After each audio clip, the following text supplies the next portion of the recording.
let's recognize whether this is really about you, or with the greatest of respect, are you carrying several other people in there? And nearly always it's a parent or maybe a teacher. You raise the awareness, you work out whether it's really about you, and then you go for the jugular of, okay, where's the evidence for this?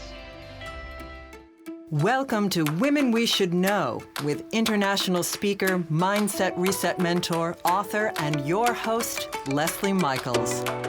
With audacious honesty and candor, the Women We Should Know podcast presents the wisdom and life-empowering insights of women who are the embodiments of innovation and social evolution.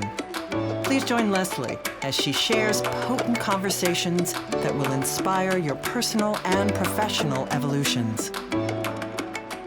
Welcome back to Women We Should Know.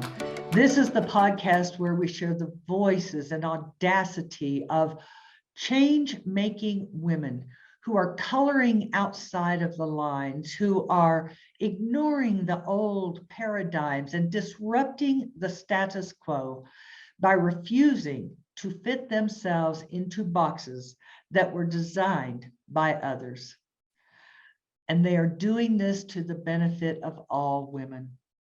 And as we all know as women, what benefits us ultimately benefits all of society. It is always a privilege and an honor to be able to speak with the women who come and are guests on this show and to bring their voices to you. And we have just such a wonderful woman today. Sue Firth is often referred to as the world's best kept secret. She is a business psychologist, professional advisor, and a leading authority on stress, resilience, and well-being. She is also the author and helps CEOs and senior executives manage their work, life, and become more resilient. She works with both groups and individuals and is an international speaker and presenter. She runs a private practice in Surrey, and that's over in the UK. Yes, Sue is joining us all the way from the UK to drop her little nuggets of wisdom with us today. Well, hello, Sue. How are you? It is a thrill to have you with us. Oh, thank you, Leslie. It's a joy to be here. I truly appreciate it, and all of the negotiation that had to take place in terms of time zones, because you're all the way in the UK, 7 hours away. Absolutely. Yes, I know. And aren't you excited? And you're not even able to see the fact that it's dull and dreary outside, but then you wouldn't really be all that pleased if you could. So, no. Well, I'm used to dull and dreary in the UK, but I love it anyway. Oh, thank you. So let's jump right in here. I am excited to hear from you on so many levels of your expertise. I know your tagline is right there where we can see it. It's that way. Strength, resilience, and leadership. Yes. How did you come to the place of deciding to have a podcast discussing these three important topics? I'm a business psychologist by profession, and I think genuinely I've been a professional speaker for a long time, but it's a funny, curious thing, isn't it? You don't always realize that if you look what's underneath your own nose, you actually have a set of skills, and it would be a good idea to use them. Mm-hmm. If you put it out there that you would be prepared to perhaps go on the television or radio, this can and sometimes does get picked up, which is always a pleasure. But of course, it's periodic or even not happening all that frequently. So it suddenly struck me as, why on earth aren't I making or taking advantage of that skill set? And I think the podcast and audio arena is a really good way to be able to do that. So that's how it really began. I took a look at target market, who have always been executives. So I called it the Executive Edge. And really, it's kind of grown from there. I've been doing it for well over a year, and I'm really enjoying it. It's great. Well, that last sentence says it all. You're enjoying it. Absolutely. Absolutely. It's a mini opportunity to showcase someone else, which is clearly the driver. Mm-hmm. But you do get the opportunity to to drive it a little bit yourself or to ask the right questions. And I think that's always a way of also developing a theme that helps a lot. That obviously knowing, I'm not being silly, but knowing the topic or the objective that you actually want from that interview is hugely useful, because sometimes people do get a little bit uncomfortable. They forget what they're trying to say or something. So your ability to pull it back around, I think, matters quite a lot. Absolutely, which brings us right to a topic that you are quite skilled at, and that is the development of tools for whatever you're going to do next. Yeah, thank you. Yeah. How do you work with people in that regard?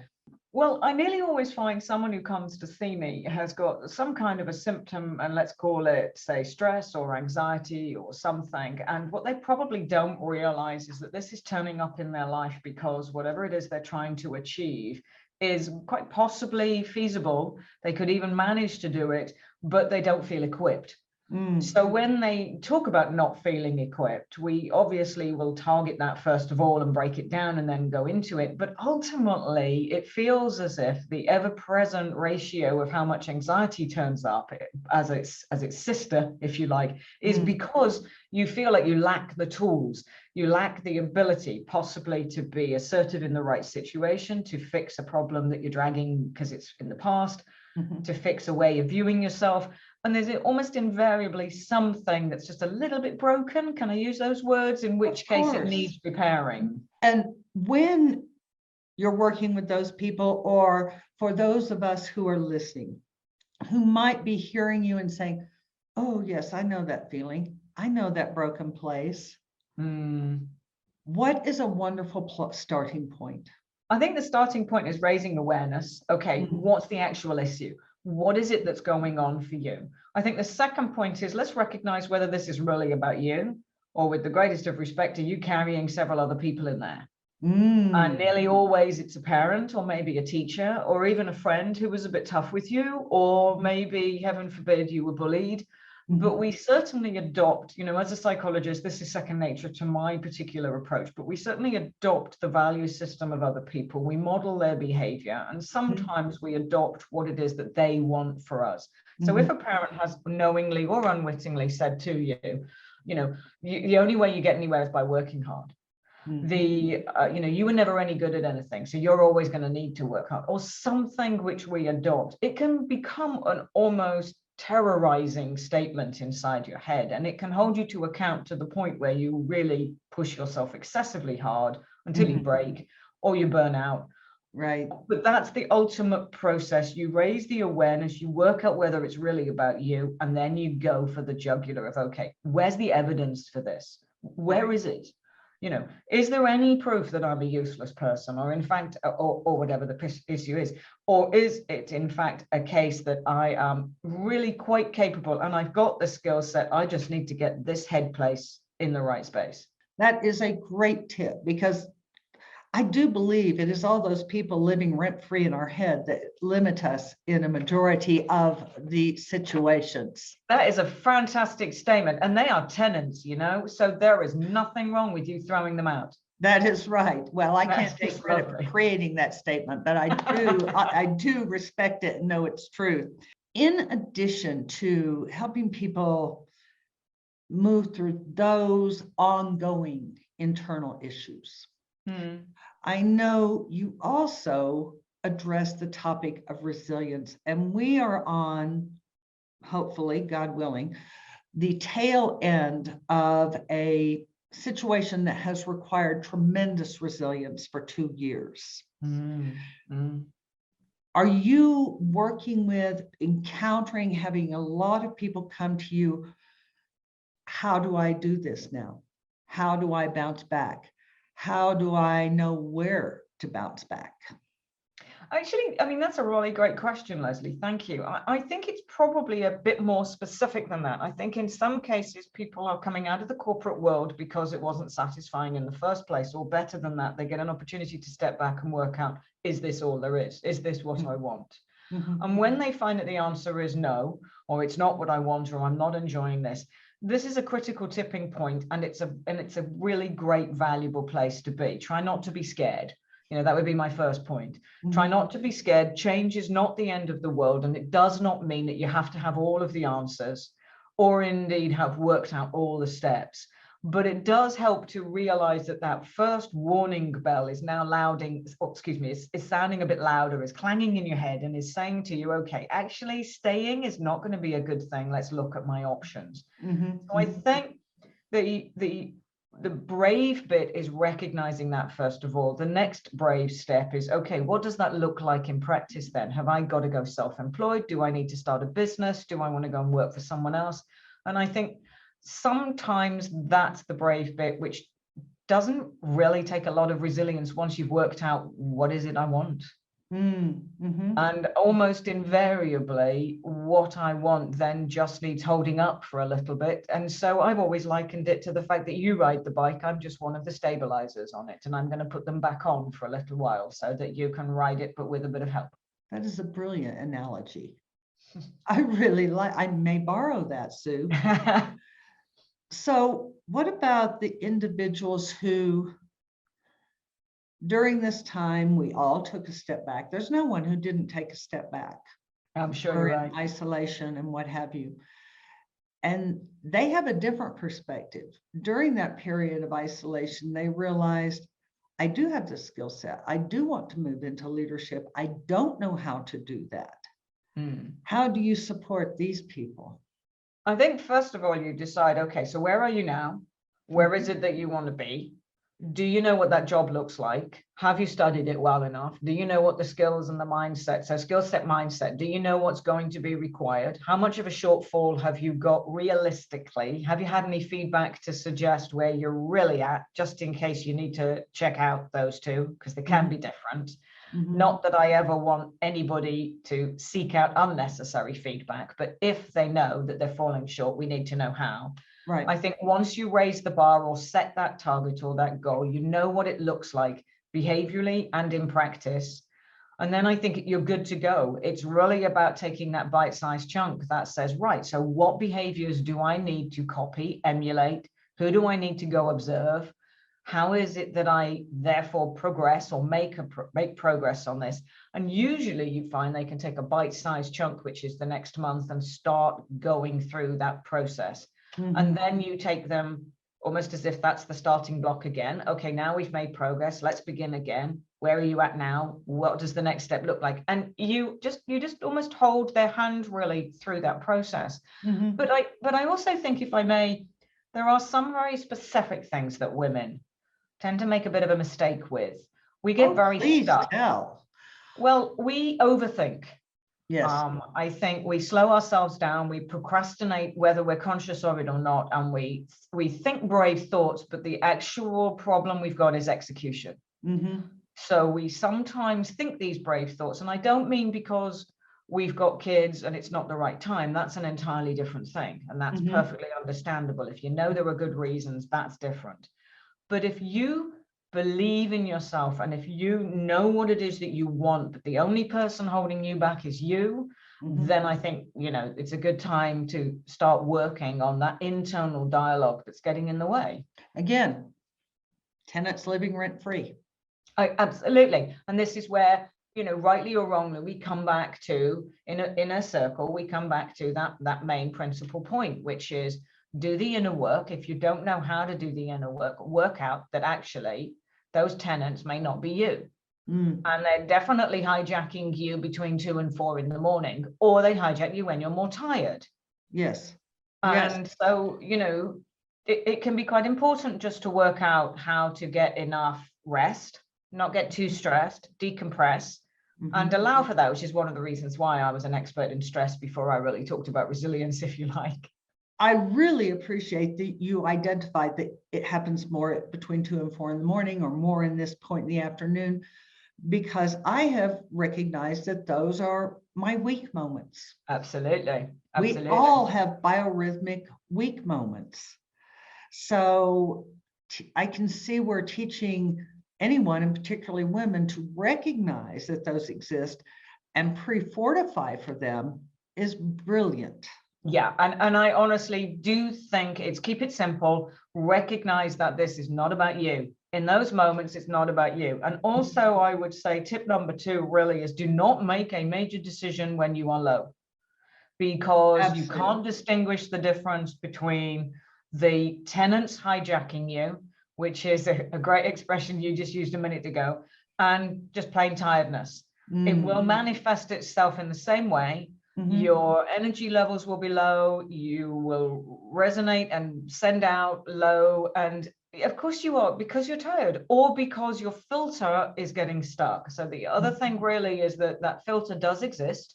The ascending reticular activating system, or ARAS, is a very real physical piece of kit inside the brain. It is primed and connected to the stress response. And it selects things which are frequent, intense, and last a long time. So if you've been through a frequently intense or difficult time, then it will select all of those different experiences and tell you, oh, but look at this, and this is a good reason why we shouldn't. Oh, but it's rough, isn't it? And so forth. And that's what it will do, keep coming up for you and then send you into stress response.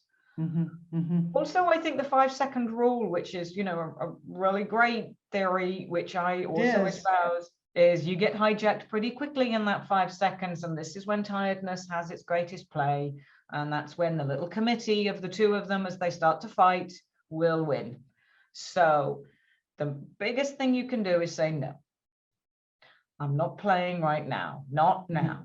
I will do this when I feel better, when I'm better rested, maybe Sunday, maybe Monday, whatever it is, after the weekend or after a period of time where you've taken a bit of a break, and ask yourself whether you still feel the same. And the chances are after rest and respite, you will probably feel better. Absolutely. The 5-second rule is great. It is based in completely sound brain science. And that's why it's so effective. Yeah, yeah. And, you know, Mel does do a good job, doesn't she? So, yes. She does. I realize as you're speaking about whether it's leadership or resilience, all these different levels, that you have this theme of helping individuals to recognize what they have to offer, what they may not have identified before, or maybe they identified it but didn't give it its due credence. Yes, that's great. Yes, yeah. Yeah, I think you're probably right. And also, anything that's hidden, you know, tends to become a habit. So if you hide your light under a bushel, then you're also not going to make, you're going to make the same kind of mistake which comes next, which is that you don't talk about yourself competently. You don't talk about yourself optimistically or positively. Now, there's a very big difference between feeling positive about yourself and therefore by default quite confident about your abilities, and this issue that we fight with all the time, which is being aggressive or being overly assertive. I understand all of that. It is about language, and language is everything. So how you express yourself and how you ask for something or how you put an idea forward, yes, it does matter. All of this matters because it supports, and it all adds up, I guess. It supports your ability to influence. But there's no doubt the thing which you've got to stop doing is do not trash talk yourself. Stop that now. Exactly. And I think even if that's what you take from today, right, okay, I've got to stop doing that. You can see the reason why we're espousing that is because all that does is become a habit, and a habit is so much more tricky to stop. You know, and this is where psychologists really come into our own. We teach very genuinely, you cannot stop a habit. The best thing to do is adopt a new one. It's so much faster. Yes, replace it. Yeah, it's just so much faster. And therefore, if you can be constructive, you're not being critical.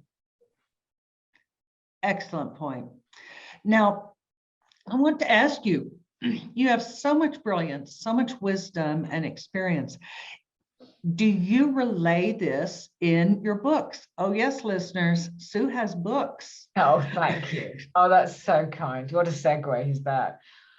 I designed the first book, I think, as a generic book. It's called More Life, Less Stress, and I wrote it quite a while ago. And I would say to you, I'd be the first person to say, I think it's an unsophisticated tool, but I think it does a good job or a competent job of explaining what stress is and what it does.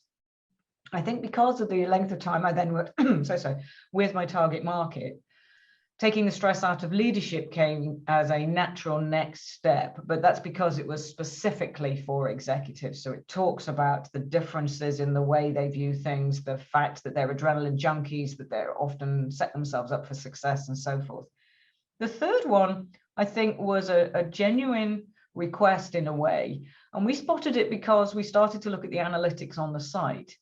And we realized that a number of people were coming in as a point of entry on the blogs that were all related to relationships. They were related to, how do I know when my relationship is ending? And how do I handle the end of a relationship? And as sad as that is, they actually had some of the highest hits on the whole of the site at the time.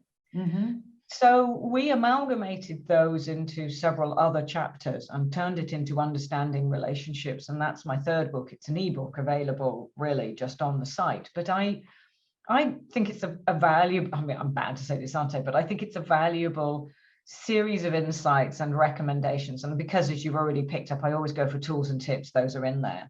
The fourth one I'm writing is designed almost exclusively for teenagers currently, and it's called Toolkit for Teens.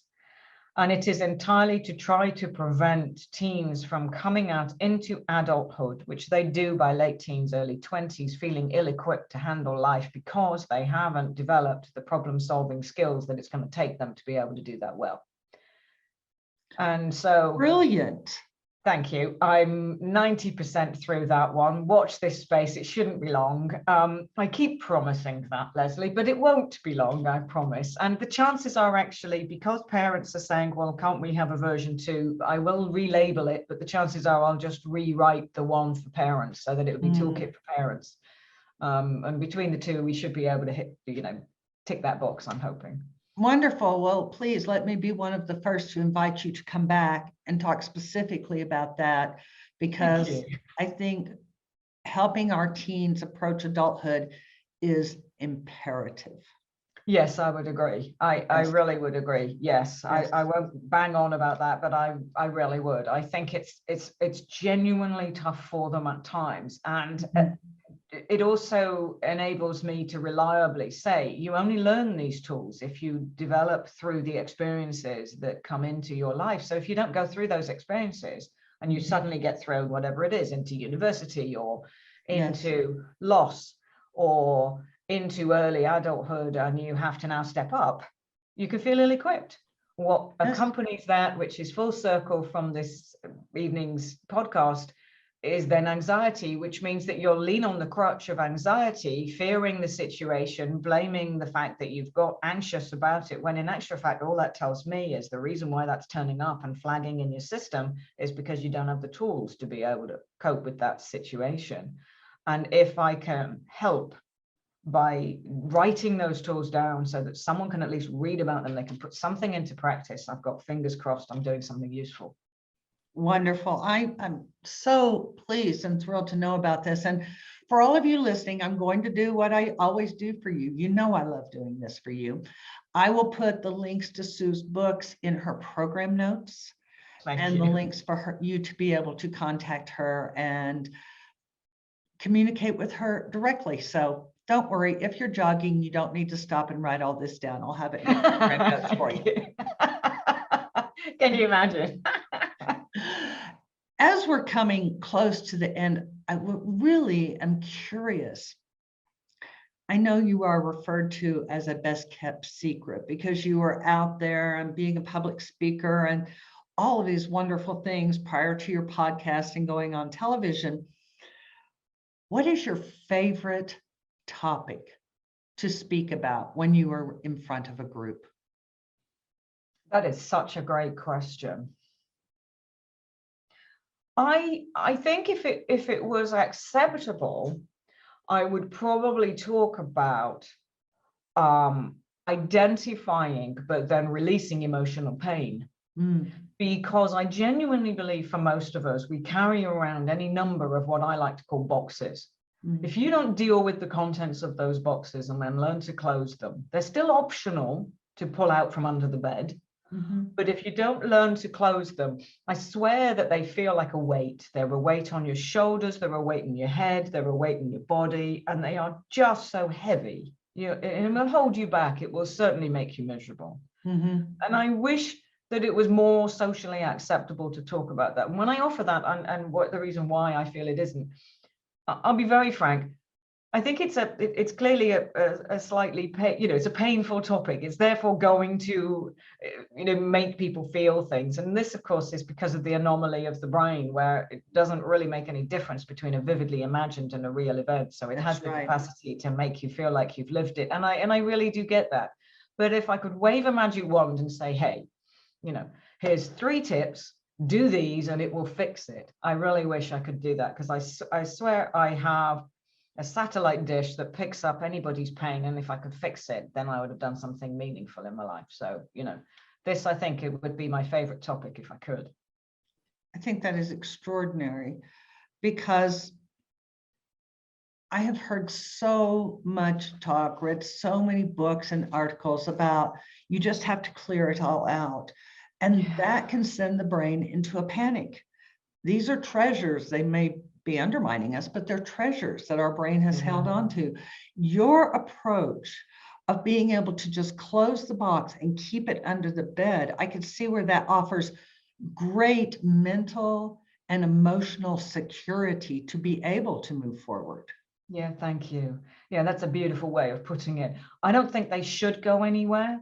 I just think they should inform you, not hold you back. And there's a very big difference between the two. Yes. And I think by the time you get older, obviously you and I, for example, will have been through a great deal. Yes. So we are the embodiment of everything we've been through. We can't be the person we are without that stuff. Right. But that doesn't mean that we have to allow it to get in the way of our thinking, of our approach, of our caring, of our, and this is the struggle. You must even find, forgive me, that it holds you back from relationships, from bonding, from connecting, because you get fearful. It just comes up all the time. So I guess this is my main point. Deal with it, but it doesn't mean you have to dump it. Just do it with care, shine a loving light on it, and I'm sure you will find it will help. But thank you, Leslie. You gave me the opportunity to be able to say that. I'm grateful. Well, bravo. And you can say that anytime here. You can come back and do a whole show about it. You are welcome, because I'm a huge advocate of just what you said. So thank you. Thank you. Oh, Sue, it has been an absolute delight and highly informative having you on today. Thank you. Thank you. Absolutely. And do please come back again. I know my listeners are going to be watching for your next appearance. Oh, I appreciate that. And keep an eye out for the book, because at least it'll push me to finally finish it. Oh, I'll be sending an email periodically saying, where's my copy? Thanks, Leslie. Thank you. Thank you. You're welcome. Now, women, I'm going to do for you as I always do for you. You know I love doing this for you. I am going to put Sue's contact information, her URLs, her connections to her books, all of that in her program notes, so that you can be able to stay in touch with her, find out what she is up to next. I know you will have each gained some nugget of wisdom, maybe several, that you will be able to put in your pocket and carry forward as you go through the day. And as you do continue forward, I'd just like to remind you that you are stronger and wiser than you know. Thanks for tuning in, everyone. We hope you received inspiration for expanding your own social innovation and influence. Help us inspire others by sharing this episode and leaving your comments over at lesliemichaels.com/podcast. For more tips, insights, and support in creating a fully audacious, professional, and personal lifestyle you love, visit our Women We Should Know community on Facebook.